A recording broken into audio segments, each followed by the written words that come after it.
Hello everyone, welcome to Aryan education Foundation. आशा करता हूँ आप सभी स्वस्थ होंगे, मस्त होंगे और पढ़ाई में कंप्लीटली व्यस्त होंगे। मैं रत्नाकर सिंह आप सभी का स्वागत करता हूँ एक बार फिर से आपके अपने YouTube channel Aryan education foundation में। जैसा कि पिछले वीडियोस में हम डिस्कस कर रहे थे एसिड बेस एंड साल्ट के बारे में, आज के इस वीडियो में हम डिस्कस करने वाले हैं कि एसिड और बेस में कॉमन क्या होते हैं। मतलब क्या सारे एसिड में कुछ चीज़ें कॉमन होती हैं या फिर सारे बेसिस में कुछ चीज़ें कॉमन होते हैं या फिर कुछ नहीं कॉमन होते। ऐसी चीज़ों के बारे में हम आज डिस्कस करने चलिए स्टार्ट करते हैं बिना टाइम वेस्ट किए अपना क्या common in acid and base.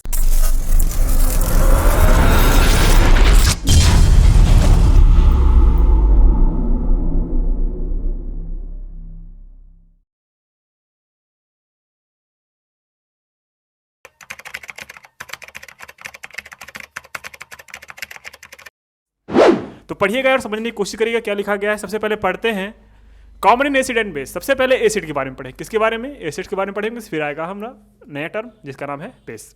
सबसे पहले आएगा acid gives hydrogen gas when they react with metals. सबसे बड़ी बात क्या, जब हम एसिड्स को किसके साथ रिएक्शन कराएंगे, जब हम किसी मेटल के साथ रिएक्शन कराएंगे तो हमेशा आपको क्या मिलेगा? Hydrogen gas. कोई भी एसिड लेके आओगे आप, दुनिया में कोई भी एसिड्स होगा, अगर आपने उसको मेटल के साथ रिएक्शन करा लिया तो आपको हमेशा हाइड्रोजन गैस मिलेगा। फिर this shows that the acids contain, ये शो करता है कि एसिड जो करते हैं वो कंटेन करते हैं हाइड्रोजन।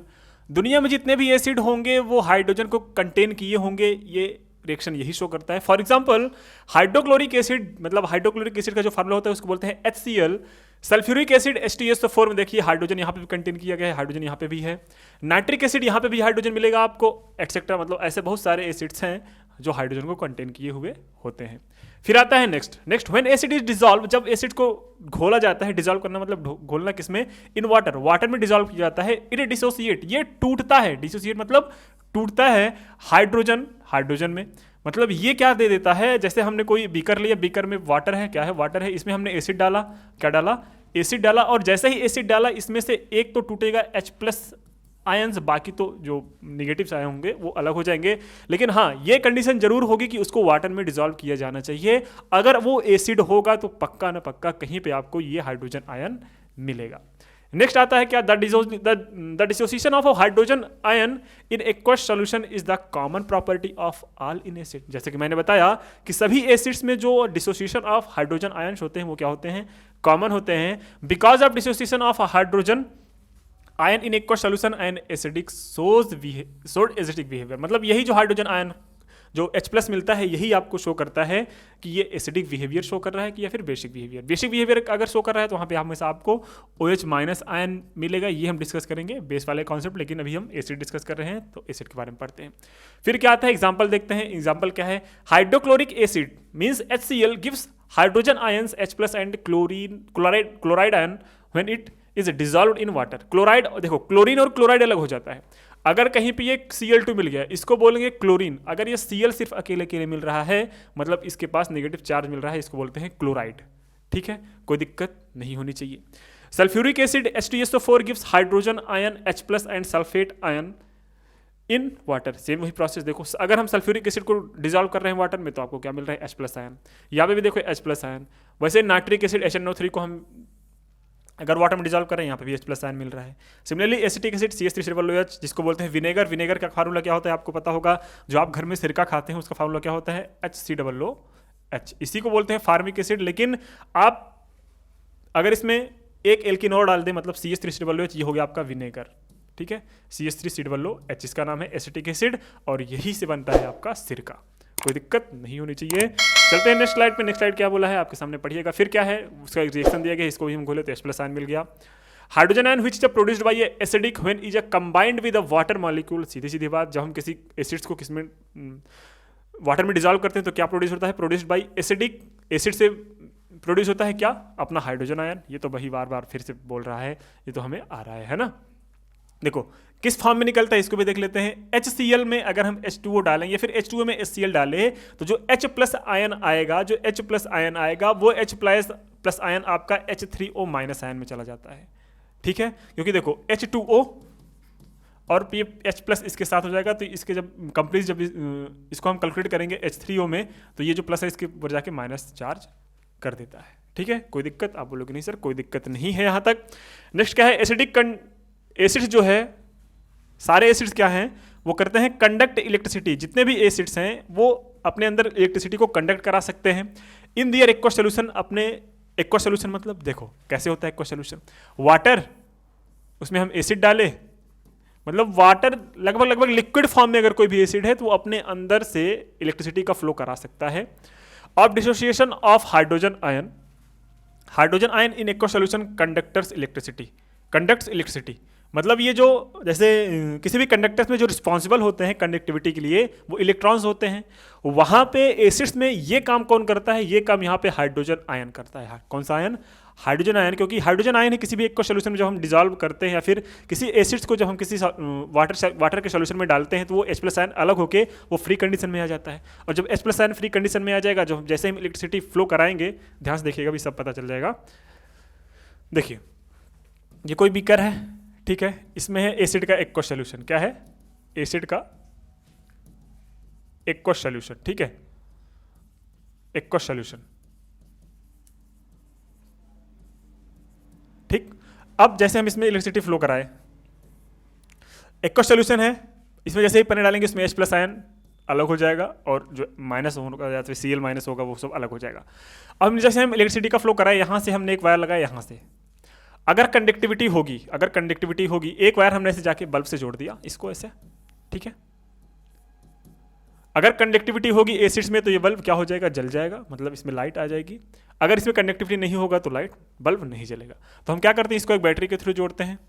जब आप ऐसा करेंगे तो क्या होगा, ठीक है, एक पॉजिटिव चार्ज तो वहाँ पे डायरेक्टली पहुँच जा रहा है, लेकिन ये वाला वायर को हमने ब्रेक करके एसिड में से डाला, एसिड से फिर एक वायर निकाल के यहाँ से कर दिया, ठीक है। अब देखो क्या करोगे, अब अगर ये एसिड होगा, अगर ये सही एसिड होगा तो बल्ब जल जाएगा, क्योंकि जो एसिड का एक्वा सोल्यूशन होता है वो कंडक्टर होता है, किसका, कंडक्टर ऑफ इलेक्ट्रिसिटी होता है, कंडक्टर ऑफ इलेक्ट्रिसिटी होता है, ठीक है। इलेक्ट्रिसिटी इलेक्ट्रिसिटी का कंडक्टर क्यों होता है, क्योंकि इसमें जो H+ आयन होते हैं वो फ्री कंडीशन में पाए जाते हैं। किसमें पाए जाते हैं, फ्री कंडीशन में। कोई दिक्कत, आप बोलोगे नहीं सर कोई दिक्कत नहीं, यहां तक तो अच्छी तरीके से समझ में आ रहा है। अगर इतना आ गया मेरे भाई तो आगे भी कोई दिक्कत नहीं होगी। अब जानिएगा क्या है आपके सामने acidic behaviour of carbon dioxide. मतलब अब तक आपने ये देखा कि सारे एसिड्स में कॉमन क्या होते हैं। कभी कभी एग्जामिनर पूछता है कि कार्बन डाइऑक्साइड कौन सा बिहेवियर शो करता है, एसिडिक या बेसिक। क्या, फिर से सुनना, एसिडिक शो करता है कि बेसिक शो करता है। तो आप इसको पढ़ेंगे तो आप जान जाएंगे कि कार्बन डाइऑक्साइड क्या करता है, एसिडिक या बेसिक। तो ध्यान से देखना, जो कार्बन डाइऑक्साइड होता है वो एसिडिक बिहेवियर शो करता है। क्यों करता है, चलिए पढ़ते हैं। Carbon dioxide gas produced carbonic acid when dissolve in water. This carbonic acids dissociate hydrogen ion and carbonate ion in the aqua solution. जब हम इस कार्बन डाइऑक्साइड गैस को, ये जो कार्बन डाइऑक्साइड गैस आपके सामने दिख रहा है, ये जब वाटर में डिसॉल्व करते हैं तो ये क्या बनाता है, कार्बोनिक एसिड बनाता है, H2CO3। अब H2CO3 अगर ये एसिड बन रहा है, इसका मतलब CO2 का नेचर क्या रहा होगा, CO2 का नेचर एसिडिक ही तो रहा होगा। नहीं समझे, अरे भाई अगर CO2 का नेचर एसिडिक ना रहा होगा तो H2 में डालने पे H2CO3 एसिड क्यों बन रहा है, कार्बोनिक एसिड क्यों बन रहा है। अच्छा, अभी भी नहीं समझ में आया तो एक काम और करते हैं। इसको जब हम फिर डिसॉल्व किए एक को सोल्यूशन में तो यहाँ पे H+ आयन और CO3 डबल माइनस आयन मिल गया। कोई दिक्कत, आप बोलोगे नहीं सर इसका मतलब तो पक्का हो गया कि CO2 क्या है, एसिड ही है। कोई दिक्कत नहीं होनी चाहिए। फिर नेक्स्ट क्वेश्चन क्या है, are all compounds which contain hydrogen necessary acids. अब ये पूछ रहे हैं क्या सभी कंपाउंड्स जो H+ आयन कंटेन किए होते हैं वो एसिडिक होते हैं। फिर से सुनिएगा क्वेश्चन कि क्या सारे एलिमेंट्स या सारे कंपाउंड्स जो अपने अंदर हाइड्रोजन आयंस को कंटेन किए होते हैं वो सारे एसिड्स होते हैं। तो आपका आंसर होगा नो। क्यों नो होगा, क्योंकि all compounds which contain hydrogen ion not acidic. For example glucose ले लो आप, ग्लूकोज में देखोगे C6H12O6 होगा आपका, ये बनता है C6H12O6 जो है ये बनता है आपका किससे, C12H22O11 से, सुक्रोज जिसको बोलते हैं, ठीक है, C6H12O6। अच्छा, C6H12O6 कहाँ से है, सुक्रोज से मीठा होता है, आपको पता है गन्ने का रस जो होता है वही होता है, ठीक है, इसी से ग्लूकोज बनता है और फ्रक्टोज बनता है। तो ग्लूकोज में देखो आप हाइड्रोजन मिल रहा है, उतना नहीं जाना, ग्लूकोज में आपका हाइड्रोजन मिल रहा है, बिल्कुल हाँ। अब ये हाइड्रोजन मिल रहा है तो ये एसिडिक होगा। अगर हाइड्रोजन मिल रहा है तो इसका मतलब अगर जिसमें जिसमें हाइड्रोजन होगा वो सारे एसिड होंगे। तो हमने कहा नो, क्योंकि आपका ग्लूकोज जो होता है वो C2H12O6 होता है, लेकिन ये एसिडिक नहीं होता है। लाइक दूसरा example methyl alcohol, methyl alcohol मतलब CH3OH, ठीक है, इसमें भी ये भी एसिडिक नहीं है। In spite of the fact they are contain hydrogen ion, जबकि हाइड्रोजन आयन को कंटेन किए होते हैं। This is because this compounds do not dissociate hydrogen ion their aqueous solution. ये इसलिए होता है क्योंकि ये एसिडिक इसलिए नहीं होता है क्योंकि जब हम इसको एक्वस सॉल्यूशन में डिसॉल्व करते हैं तो ये H+ आयंस को डिसोसिएट नहीं करता, मीन्स ये H+ आयन नहीं देता, इसलिए ये क्या है, ये एक एसिड नहीं है। ऐसे कंपाउंड जो डिसॉल्व होने में, मैंने डिफिनेशन में बताया था आपको कि ऐसे कंपाउंड्स जो एक्वस सॉल्यूशन में डिसॉल्व होने के बाद H+ आयन दे दे वही आपका एसिड बोला जाएगा, अदरवाइज नहीं बोला जाएगा। ठीक है, तो बहुत सारे एग्जांपल देके आप पूछ सकते हैं इन विच कंपाउंड आर एसिड्स। तो अगर आपका कॉन्सेप्ट क्लियर रहेगा तो आप एसिड करके आओगे, नहीं तो गलत वाला ऑप्शन टिक करके चले आना है आपको, है ना। तो ऐसा नहीं करना है, आपको हमेशा याद रखना है कि ऐसे कंपाउंड जो वाटर में डिसॉल्व करने पे या फिर एक्वस सॉल्यूशन में डिसॉल्व करने पे H+ आयन मिले वही एसिड्स हैं। ठीक है, चलिए अब बेस में क्या कॉमन होता है ये देखते हैं। एसिड तो अपना कंप्लीट हो गया, अब देखते हैं बेस में क्या क्या चीजें कॉमन हैं। सीधी सीधी बात, सारे बेस जो होंगे वो OH- आयन देंगे। A base dissociate with hydroxide ion in water which is responsible for the basic behaviour of a compound. Example ले लेते हैं। When sodium hydroxide is dissolve in water it dissociate hydroxide ion, मतलब OH- ion देगा। ठीक है, कोई दिक्कत नहीं। सिमिलरली व्हेन पोटेशियम हाइड्रोक्साइड मतलब KH को डिसॉल्व करते हैं OH- आयन देगा, OH- आयन देगा, मतलब जितने भी बेस हैं वो आपके OH- आयन देने वाले हैं। नेक्स्ट एग्जांपल आता है न्यूट्रलाइजेशन रिएक्शन। न्यूट्रलाइजेशन रिएक्शन क्या होता है, एक OH- आयन और एक H+ आयन देके क्या होता है वो H2O हमेशा बनाएगा। ठीक है, मतलब अगर कोई बेस अगर एसिड से रिएक्शन करता है, सपोज दैट कोई बेस प्लस एसिड हो गया, तो वहां पे आपका एक तो वाटर पक्का मिलेगा, ये समझ लो। ठीक है, तो नेक्स्ट एग्जांपल देखते हैं न्यूट्रलाइजेशन रिएक्शन में। When sodium hydroxide react with hydrochloric acid, sodium hydroxide breaks into sodium ions and hydroxide ion. सीधी सीधी बात भैया, जब NaOH को तोड़ते हैं तो Na+ और OH- में टूट जाता है, और हाइड्रोक्लोरिक एसिड को जब हम ब्रेक किसमें हो जाता है H+ और Cl- में, और ये H+ और OH- मिलकर क्या बना लेते हैं, H2O बना लेता है, और Na+Cl मिला के क्या बना लेता है, एक साल्ट। इसको बोलते हैं साल्ट, जिसको हम आगे पढ़ेंगे। अभी काफ़ी टाइम है इसको पढ़ने में, लेकिन ये समझ लो ये साल्ट होता है और आपको साथ में क्या मिल रहा है, एक वाटर का मॉलिक्यूल्स मिल रहा है। ठीक है, आप बोलोगे हाँ सर कोई दिक्कत नहीं, ये तक हमें अच्छी तरीके से आ गया। Dilution of acid and base. Acid और बेस का डाइल्यूशन कैसे करेंगे, देखो ये सब तो हमने पढ़ा है, इसका कोई टेंशन नहीं लेना है, लेकिन एक बार फिर से डिस्कस कर लेते हैं। The concentration of a hydrogen ion in a acid and hydroxide ion is in a base per unit volume shows the concentration of acid और बेस। फिर से सुन लो, the concentration of hydrogen ion and acid and hydroxide ion in base per unit volume so the concentration of acid और base.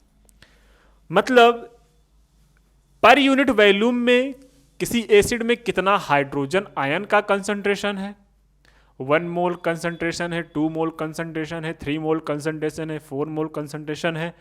Hydrogen ion का जितना ज्यादा concentration रहेगा वो शो करेगा उतना अच्छा एसिड है। अगर पर यूनिट वॉल्यूम में जितना ज्यादा हाइड्रोक्साइड आयन मिलेगा वो है अच्छा बेस का एग्जांपल। ठीक है, by the mixing of acid to water the concentration of hydrogen ion per unit volume decreases. जैसे जैसे हम एसिड में वाटर को मिक्स करते हैं तो पर यूनिट वॉल्यूम में concentration of hydrogen ion decrease होता है। Similarly by addition of base to water concentration of hydroxide ion per unit volume is decrease. जैसे जैसे हम बेसेस में क्या करते हैं, पानी का एडिशन करते हैं, वाटर को डिसॉल्व करते हैं, वाटर को डालते हैं किसी भी बेस में, उसमें क्या होता है हाइड्रोक्साइड आयन के कंसंट्रेशन में डिक्रीजिंग होती है, और एसिड में क्या होता है हाइड्रोजन आयन के कंसंट्रेशन में डिक्रीजिंग होती है। This process of addition of acid और base to water is called the dilution and acid और बेस कॉल्ड डाइल्यूटेड। फिर से सुन लो, the process of addition of acid और बेस टू वाटर, मतलब एसिड और वाटर में, एसिड और बेस में वाटर का एडिशन जो होता है वो कहा जाता है कि डाइल्यूशन हो रहा है ये। और जो एसिड और बेस उस टाइप के बाद मिलते हैं उसको बोला जाता है डाइल्यूटेड एसिड या फिर बेस। मतलब एसिड में अगर पानी मिला दिया जाए तो वो डाइल्यूटेड एसिड हो जाएगा, अगर बेस में पानी मिला दिया जाए तो वो डाइल्यूटेड बेस हो जाएगा। मींस वो ओरिजिनली एसिड से क्या हो जाएगा, वीक बन जाएगा, है ना। समझ में आ रहा है, क्योंकि वहां पे पर यूनिट वैल्यू में कंसंट्रेशन ऑफ हाइड्रोजन आयन या फिर कंसंट्रेशन ऑफ हाइड्रोक्साइड आयन की कमी हो रही है। अब द डाइल्यूशन ऑफ एसिड और बेस इज एक्सोथर्मिक प्रोसेस, मतलब ये जो डाइल्यूशन होता है वो एक एक्सोथर्मिक प्रोसेस होता है। ये ध्यान से सुनना, इससे एमसीक्यू बहुत अच्छी तरीके से बनते हैं कि जैसे ही हम एसिड में वाटर को ऐड करेंगे तो आपका एक्सोथर्मिक रिएक्शन होता है। मतलब आपको रिएक्शन के साथ साथ H+ आयन तो निकलेगा ही, साथ साथ हीट भी निकलता है, ठीक है। दस एसिड और base are always added to water and water is never added to acids और बेस। अच्छा, यहां से सुनना, ये चीज बहुत इंपॉर्टेंट है, ये कभी पूछा भी है। 10 एसिड और base is always added to water, किसी भी वाटर में एसिड और बेस ऐड किया जाता है, ना कि एसिड या बेस में वाटर डाला जाता है। ये क्यों किया जाता है, ध्यान से सुनना। If water is added to a concentrated acid, अगर किसी कंसंट्रेटेड एसिड में वाटर डाला जाएगा और बेस डाला जाएगा, a lot of heat is generated, बहुत ज्यादा हीट जनरेट होता है। विच मेनी कॉजेज, जो कि जिसके लिए, जो बहुत चीजों के लिए काज हो सकती है, कारण हो सकती है, क्या, स्प्लेसिंग आउट ऑफ एसिड और base and may cause several damage as a concentrated acid and base are highly corrosive. मतलब ये जब हमारे हाथों में पड़ेगा, जब वाटर डालेंगे तो उसमें बहुत ज़्यादा हीट निकलेगी, और जब हीट निकलेगी तो हमारे लिए क्या हो जाएंगे, बहुत सारा एसिड और बेस हाईली कोरेसिव होता है, बहुत सारी चीज़ों को खराब कर देगा। और स्प्लेसिंग आउट मतलब स्प्लेस होने लगेगा। Many cause of several damage, बहुत सारा डैमेज भी क्रिएट करता है कोई भी कंसंट्रेटेड एसिड में। मतलब डाइल्यूट जो कंसंट्रेटेड एसिड होता है वो प्योर होता है, अगर किसी वाटर में डालेंगे तो ठीक है, अगर वाटर उस एसिड में डालते हैं तो बहुत ज़्यादा हीट निकलेगी, और वो हीट हमें डैमेज कर सकती है, हमारे हाथों को डैमेज कर सकती है। इसलिए कंसंट्रेटेड एसिड में वाटर को ऐड करना क्या है, मना है। मना क्या, डेंजर होता है। आप अगर उस डेंजर को हैंडल करना चाहते हैं तो ये करो, कोई रोका है ना। लेकिन ये सब प्रिकॉशन से अगर इसको साथ लेके चलोगे तो आप साइंस से बचे रहोगे, नहीं तो साइंस से ज़्यादा अच्छी और साइंस ज़्यादा बुरी भी कोई चीज़ नहीं होती, ठीक है। नेक्स्ट चलते हैं, अब जानने की कोशिश करते हैं strength of acid and base क्या होता है। What is the strength of acid and base. Acid in which the complete dissociation of hydrogen ion takes place are called strong acid. Strong acid definition ये तो हमने पढ़ाया था। Week basis क्या होते हैं, जो कंप्लीटली ऐसे बेसिस जो एक्वस सॉल्यूशन में क्या हो जाए, एक्वस सॉल्यूशन में कंप्लीटली डिजॉल्व हो जाए, वो क्या है, स्ट्रॉन्ग बेसिस। और जो वीक बेसिस क्या हो जाएंगे, जो कंप्लीट डिजॉल्व ना हो पाए वो वीक एसिड, या फिर कंप्लीट डिजॉल्व ना हो पाए वो वीक बेस भी हैं। ये सब हो गया था पिछले वीडियोज में, इसकी दिक्कत नहीं होनी चाहिए आप लोग को। हाँ, अब आज के लिए इतने रखते हैं, मिलते हैं नेक्स्ट वीडियो में।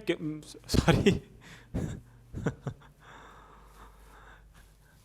चलो देखो, आज के लिए इतने रखते हैं, मिलते हैं नेक्स्ट वीडियो में। नेक्स्ट वीडियो में डिस्कस करेंगे पीएच मेजरमेंट। पीएच मेजरमेंट क्या है, ठीक है। पीएच मेजरमेंट एक ऐसा मेजरमेंट है जिसको अगर हमें पता हो जाए तो हम किसी भी कंपाउंड का एसिडिक बिहेवियर और बेसिक बिहेवियर को जान सकते हैं कि एसिडिक बिहेवियर शो कर रहा है, बेसिक बिहेवियर शो कर रहा है, या फिर साल्ट या फिर न्यूट्रल बिहेवियर शो कर रहा है। इन सब चीज़ों को अगर अच्छी तरीके से जानना है तो आपको क्या जानना होगा, पीएच मेजरमेंट क्या जानना होगा। पीएच स्केल एक होता है, इसके बारे में हम पढ़ेंगे। काफ़ी बड़ा टॉपिक है, इसको अच्छी तरीके से नेचुरल इंडिकेटर वगैरह इसी में आते हैं, ठीक है। तो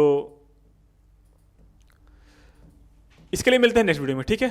तो वीडियो कैसे लगी कमेंट सेक्शन में जरूर बताया करिए, रिस्पॉन्स जरूर दिया करिए कि सर वीडियो अच्छी लगी। और हाँ, अगर जो बच्चे नए हों वो चैनल को सब्सक्राइब कर लें भाई, और वीडियो को लाइक जरूर करें, अपने दोस्तों के साथ जरूर शेयर करें। जो आपका ग्रुप हो दोस्तों के साथ, स्कूल का ग्रुप हो, उसमें जरूर शेयर करें, ताकि उन बच्चों को भी इसका उसके लिए भी ये वीडियो हेल्पफुल हो सके। तो ठीक है, मिलते हैं नेक्स्ट वीडियो, तब तक के लिए शुभ रात्रि, जय हिंद, बाय बाय।